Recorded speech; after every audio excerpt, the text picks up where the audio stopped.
Hey, ugly. Your child is as defective as you. As soon as we reunited for the first time in 13 years, my ex-husband stared us down from head to toe, my daughter and I, who was sitting in the wheelchair I was pushing, before hurling those words at us. I was instantly enraged and about to hurl a barrage of foul language. What's wrong with my daughter? The one who spoke up was my current husband, Richard. His deep baritone voice resonated well, not just catching my attention but also turning the heads of those around us. However, I might have been the only one to notice the icy undertone in his voice. Looking back at my ex, Michael, his face had turned pale. My name is Susan. I'm 35 years old. I'm a stay-at-home mom living with my only daughter, Maria, who's 3, and my husband, Richard, who's 3 years younger than me. The house we currently live in was originally built by Richard's parents, but soon after Richard and I got married, his grandmother passed away suddenly. Not wanting to leave his grandfather, who was now living alone in old age, to fend for himself, his parents handed over the house they had been living in to us and moved in with his grandfather. But caring for his grandfather was just one reason. They were probably also worried about Richard, who had just started his own business and wanted to help by giving us a place to live without rent. That was a major factor. I was so grateful for my in-laws' kindness. Until Maria was born, I would visit his grandfather's house every other day to help out with things like hospital visits and housework. After Maria was born, I slowed down a bit, but still made it a point to visit with Richard at least once every 2 weeks. We would help out in any way we could at the time, and sometimes, to give his grandparents a break, we would take care of his grandfather so they could go out and relax at a day spa. I'm truly grateful for all the help you give, especially during the tough times of parenting. She's right. Richard really married a wonderful person. They were always thankful, but to me, no amount of help seemed enough for what Richard's family, including his parents and his twin sister, Emily, had done for me. They had saved my life, not once, but twice. Actually, Richard was my first marriage, but I had been married once before and it had ended in failure. I met my first husband, Michael, right after I had moved to New York for university. We moved into the same apartment complex on the same day. As we settled in, we shared tips about the nearest supermarkets, home improvement stores, and affordable, tasty restaurants, and quickly became friends. Michael attended a prestigious private university known for its stylish campus and frequent media appearances, quite unlike my own, which prided itself on being practical and robust. Michael himself was also tall and slender, and what you would call handsome. There are a lot of students from metropolitan areas at my university, and people from rural areas like me can hold their heads up. But you and I are in the same boat, Susan. It's more comfortable not having to put on airs. He would hang out in my apartment so often that eventually, we began living together like a couple. Back then, I couldn't believe I was dating a guy as good-looking as Michael. I might not have the glamour of the female students on Michael's campus, but I can be a place where Michael feels at ease.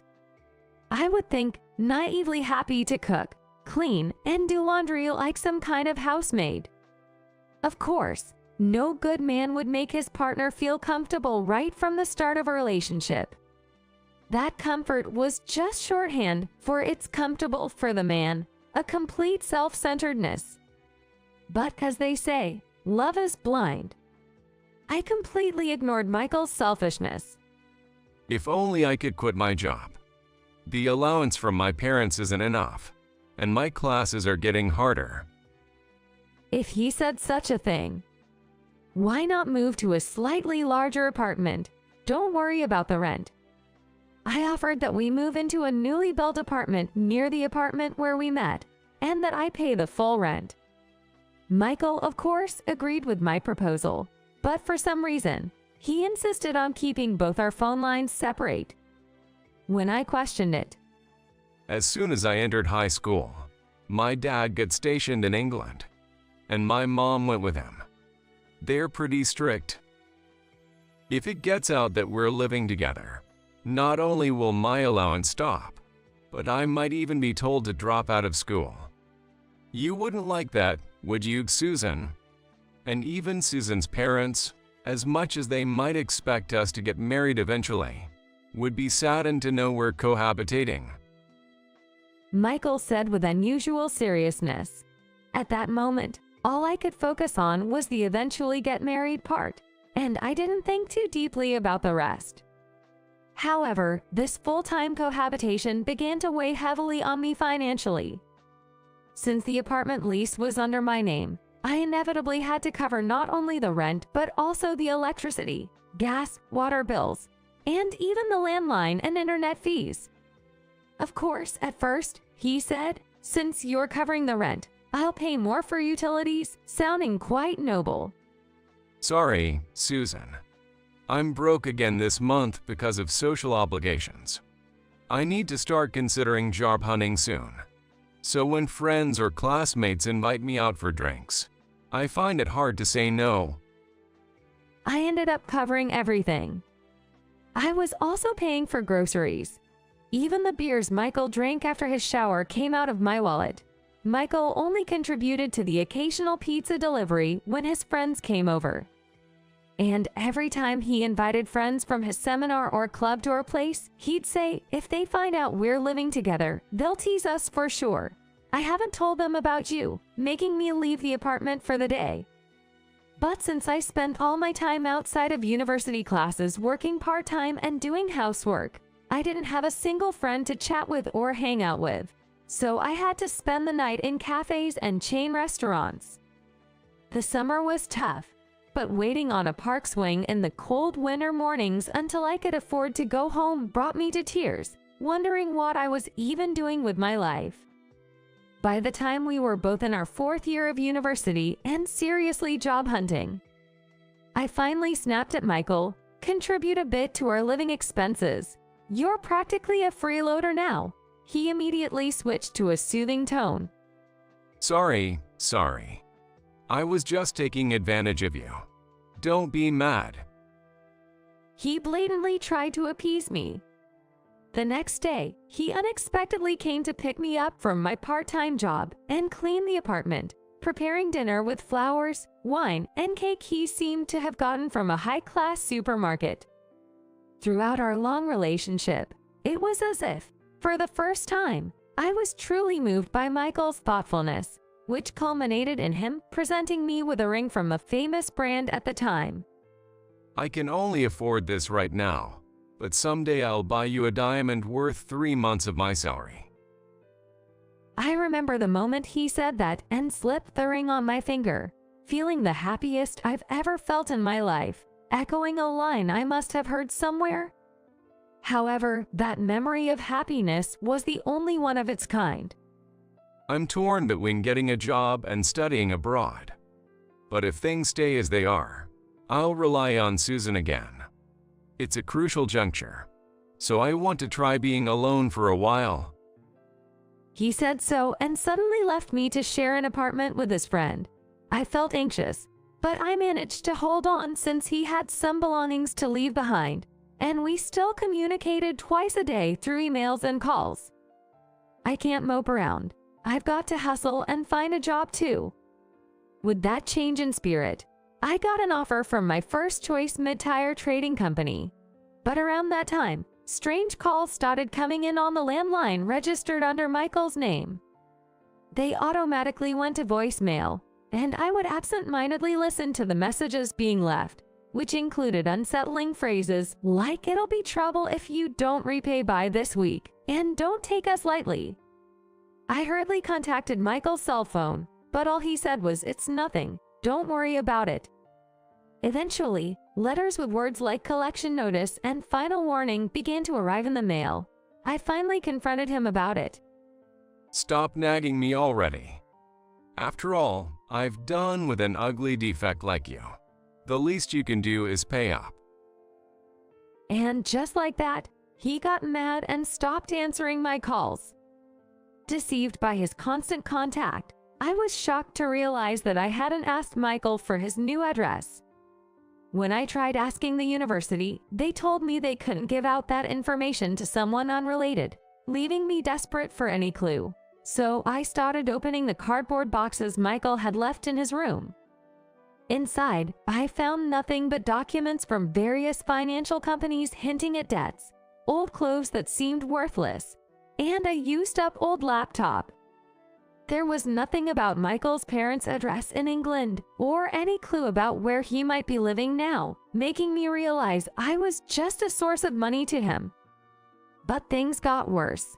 Not long after losing contact with Michael, two men in suits showed up at my apartment, claiming I was Michael's wife and had co-signed his debts, demanding immediate repayment. The additional blow at a time when I hadn't even recovered from the shock of being abandoned by Michael was enough to crush me. What saved me was Richard and his family, who would become my husband. That's why I wanted to do anything I could for my in-laws and husband. However, while pushing my daughter Maria's wheelchair through the mall, I unexpectedly ran into someone. It was Michael, the man who had betrayed and abandoned me 13 years ago. Realizing I was staring in disbelief, he unabashedly ogled both my daughter in the wheelchair and me, then approached us with a distasteful smirk. Hey, ugly. Your child is as defective as you. He said, starting off with an insult. The thought that he would insult not only me but my innocent daughter made my blood boil. But then a man stepped suddenly in between us. That was my husband, Richard. Is there a problem with my daughter? Richard asked, his clear voice drawing the attention of passersby who stopped to see what was happening. Yet, Michael, faced with Richard's question, turned pale and didn't retort. Maria and I were wondering what was going on and looking back and forth between Michael's and Richard's faces. But Michael, unable to bear the stares of those around him, turned to Richard. This is a private matter. It's none of your business, is it? He snapped back.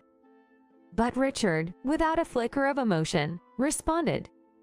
It is my business, which is why I'm speaking up. Otherwise, I wouldn't bother talking to someone like you. He said with a snort of laughter. Mom and Dad have something to do. Your aunt will be here soon to pick you up, so could you go ahead to her house, Maria? Richard said, smiling at her. Hearing that, I couldn't help but exclaim, "What?"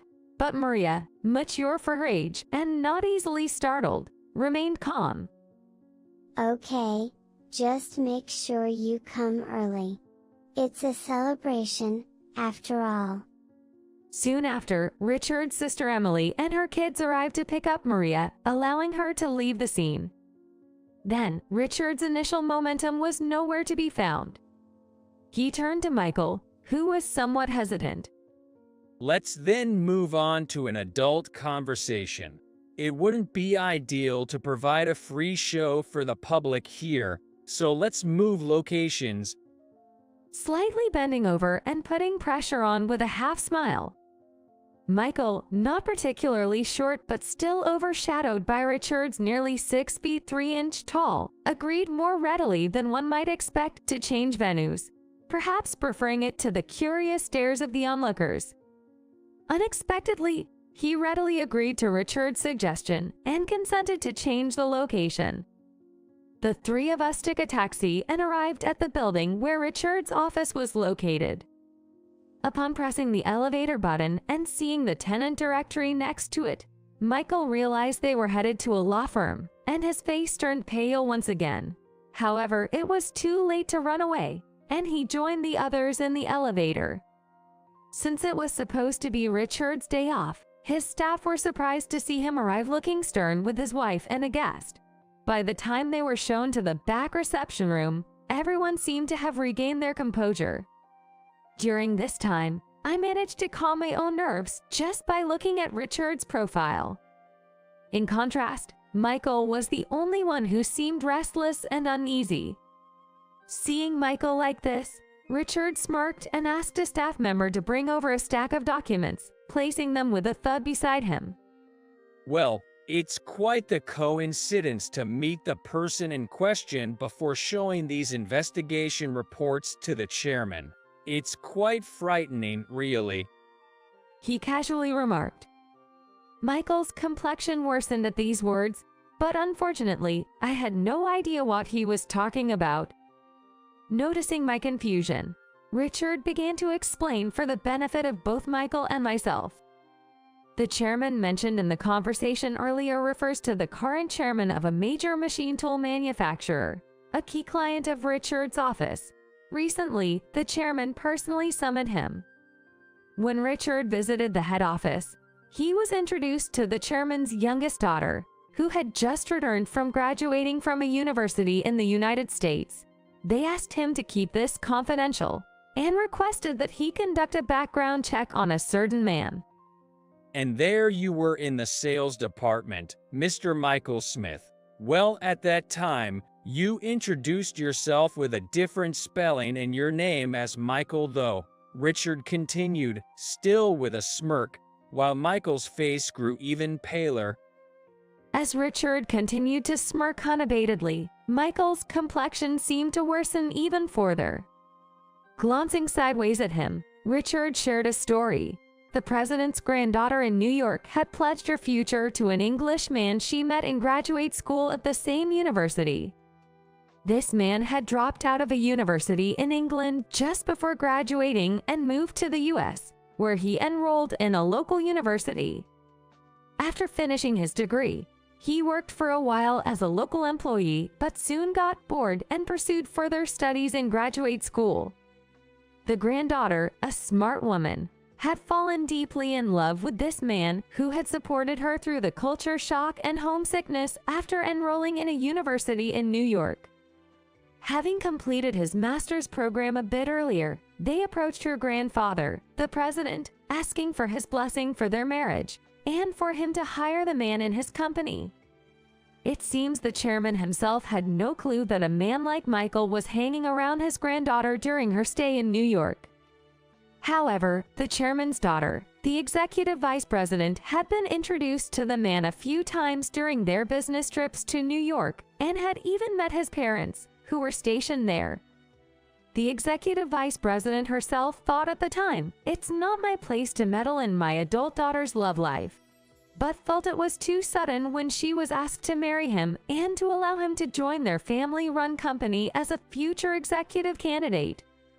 So, after a discussion between the doting grandfather and the executive vice president, they decided to ask Richard's law firm, which had ties with their family for generations, to investigate Michael.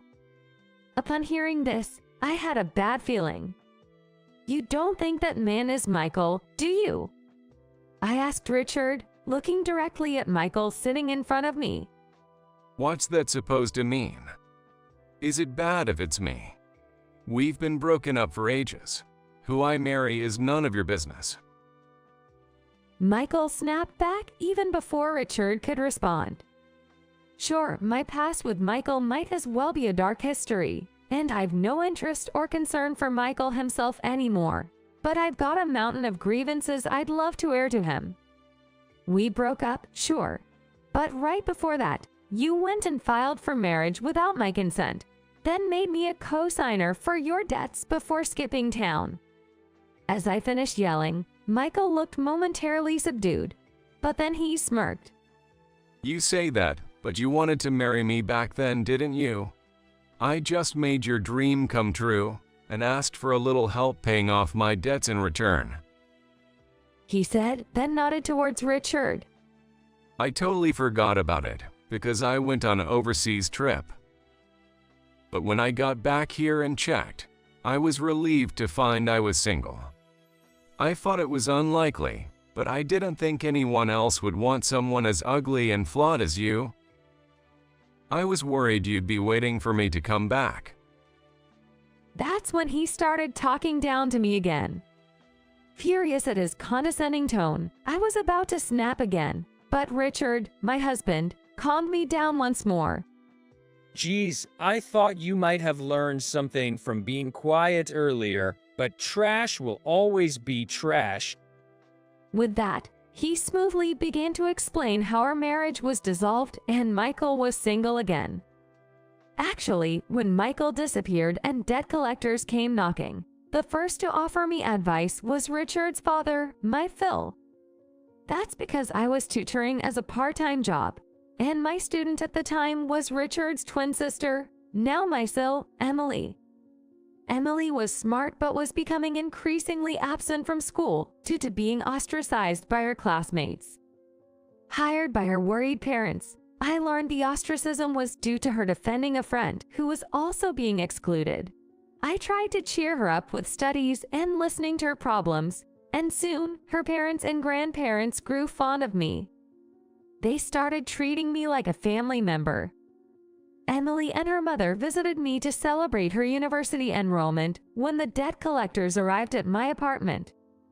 Shocked at my haggard appearance, she became furious upon learning I was tricked into marriage and made a co-signer for debts. Emily immediately contacted her father and grandfather, who brought me to this law firm. From there, both my father and grandfather pulled out all the stops, running around to resolve the situation. First, they initiated mediation to invalidate the marriage that had been registered without my consent. At the same time, they negotiated with the financial institutions to invalidate my being made a co-signer for the debts. It must have been tough, but my father and grandfather are pretty savvy in this field, so in the end, everything worked out. But I can only imagine the tremendous effort it took to invalidate the marriage through litigation against Michael, who was not even in the country and whose whereabouts were unknown. And dealing with the stubborn financial institutions was no easy feat. Meanwhile, overwhelmed by this unexpected disaster, dumped by Michael, and all the commotion causing me to graduate from university barely, I wondered how on earth I would afford the attorney's fees after losing the job offer I had secured. That's when my Phil offered me a job at this firm, saying it was okay to work here if I had nowhere else to go. Thinking of it as a way to repay them, I worked tirelessly from morning till night, even on weekends. I intended to pay the attorney's fees out of my installment salary. They received my payment only to the extent that they were not offended by the Bar Association. Thanks to their efforts, the marriage was ultimately annulled, and I was also released from being Michael's co-signer for his debts. So, strictly speaking, you're not even Susan's ex-husband, just a blot on her life. Michael, upon hearing this, still seemed to not fully grasp the seriousness of the situation. Well, having a marriage record with such a woman would be boring anyway. It doesn't matter. Besides, the debt's probably statute barred by now, so it's irrelevant. He bluffed. But at that moment, Richard burst into laughter. This statute of limitations hasn't taken effect. I expect the collectors will be visiting you first thing next week. Facing Michael's bewildered look, Richard dropped this bombshell. Michael himself might have thought, it's already been 13 years, so it's probably statute barred. But thanks to my Phil, after getting me released as a co-signer and the financial institutions unable to find Michael, they came up with a plan. It seems they transferred Michael's debt as it was to a debt collection agency they were in cahoots with. In cases like Michael's, where the debtor attempts to evade repayment or falls behind, making it a bad debt, financial institutions sell these uncollectible debts to debt collection agencies. This process, known as debt assignment, means that from then on, the debt collection, now handled by professionals in collections, becomes the responsibility of these agencies. While they no longer resort to illegal means of collection like in the old days, due to their extensive legal knowledge, it seems they use every possible legal method to recover debts. Naturally, the debt collection agency that purchased Michael's debt was no exception. After proceeding with various legal actions, The judgment from the lawsuit the debt collection agency filed against Michael resulted in the statute of limitations being extended by another 10 years, making the debt fully valid even now. Moreover, the total amount of debt, inflated by accumulated late fees and legal costs, has reportedly skyrocketed to several times the original amount borrowed. Hearing this, Michael momentarily looked disheartened. I don't care about such money. If I join that company as the CEO's son-in-law, it'll all be manageable. He retorted, undeterred. Typical shallow Michael. Despite some miscalculations, he undoubtedly assumed that becoming a son-in-law as originally planned and securing a top position in his FIL's company would make repayments seem trivial. Do you remember what I told you earlier? Who did I say had asked me to investigate you? Richard said, causing Michael to turn pale this time. Richard is Emily's twin brother, but during my time as Emily's tutor, we hardly spoke, only exchanging greetings when we saw each other. However, Richard became interested in me after hearing his close sister Emily praise me and express her fondness as if I were her sister.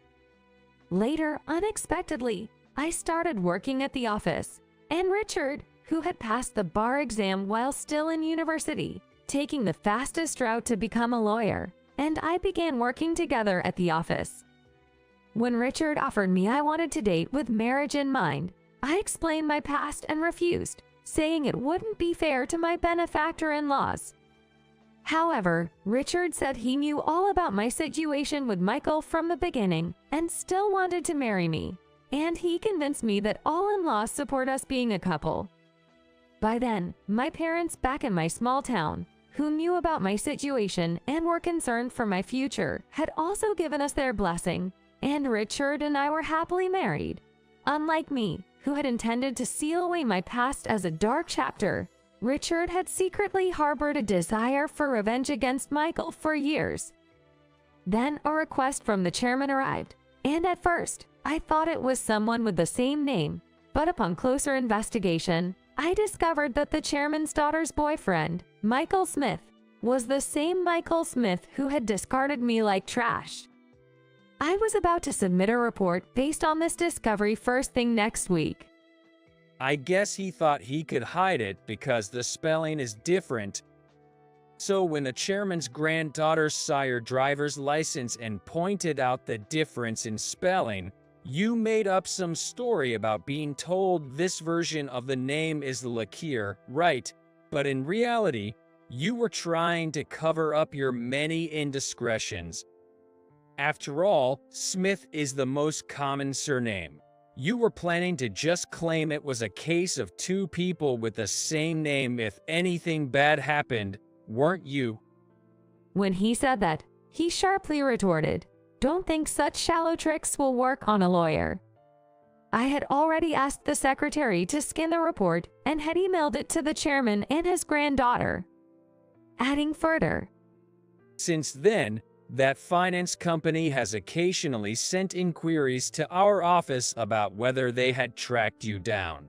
So, I took the liberty of informing them about you as well. laughing genuinely with delight, Michael suddenly collapsed to his knees. Please, somehow convince them it was all a mistake. He began to cry, begging the chairman and others to intercede for him. But Richard, with a mocking smile, showed no sympathy.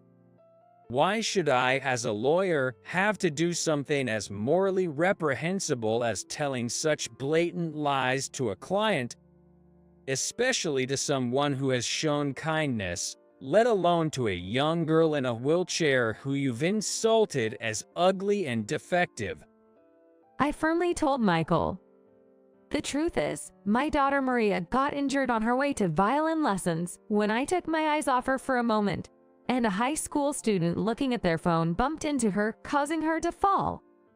Since then, worried about Maria, who tends to get withdrawn, Emily and her kids, knowing she won an art contest, suggested we celebrate.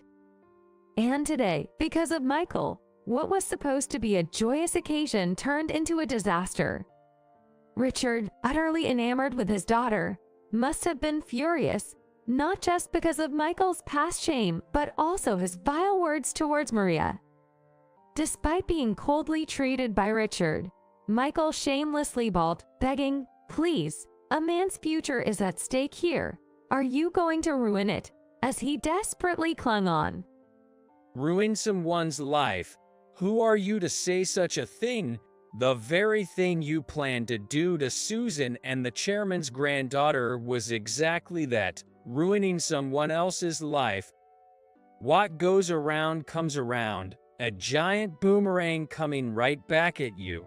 You just have to accept it. Richard declared, brushing off Michael's attempts to cling further. The exit is that way. We called the building security to promptly escort Michael out of the office. As we heard Michael's crying and bitter laments fade away, Richard and I exchanged glances and shared a smile. Afterward, Michael rushed to his girlfriend, the chairman's granddaughter, making excuses, but she had already begun to harbor suspicions against him. The revelation of the truth only fueled her anger, leading her to decisively cut ties with him, refusing to see him again. However, the chairman and the executive vice president, seeing their beloved daughter and granddaughter hurt, were not content to let it end there. Michael, who had tried to reconcile by persistently following her and bombarding her with messages and emails, was reported to the police for suspicion of fraud for attempting to marry and infiltrate the company with a fake resume. Although it didn't escalate to a criminal case, a warning was issued for his stalking behavior. Still, his refusal to give up and multiple instances of stalking eventually led to his arrest and prosecution. He was sentenced to jail time, though he received probation. Once released on bail, he appeared to return to a normal life on the surface, but with a criminal record, he found it impossible to find employment anywhere outside of New York. Desperate, Michael attempted to move to England for work, but his criminal record hindered his visa application, forcing him to abandon the plan. Moreover, after his parents learned everything from the chairman and the police, they disowned him, leaving Michael truly alone. With debts looming and blacklisted from most employment, unable to even own a smartphone or renew his expired driver's license, Michael had no choice but to take any job he could get. Rumor has it, he now works for a handyman service introduced by debt collectors, living in a dorm with no privacy, working tirelessly from dawn till dusk. However, this was none of my concern, and I chose to forget about it as soon as I heard. On the other hand, Richard and I moved to an apartment near the private elementary school Maria would attend, as soon as her injury had fully healed. Ever since that incident, Maria has been hesitant to take the train, so she's been happy with the bus commute and loves the view from our high-rise apartment, seeming joyful every day. When Richard suggested selling our previous home, which was a renovated gift from my in-laws, and moving to an apartment, I was worried about what my in-laws would think. However, after they passed their house to us and started enjoying their second life in a warm coastal town, they reassured us.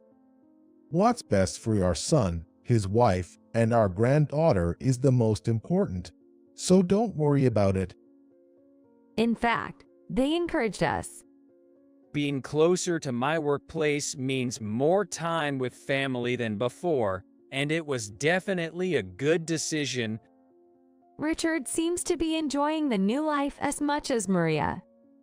Seeing them both so happy, I've been inspired to try something new myself.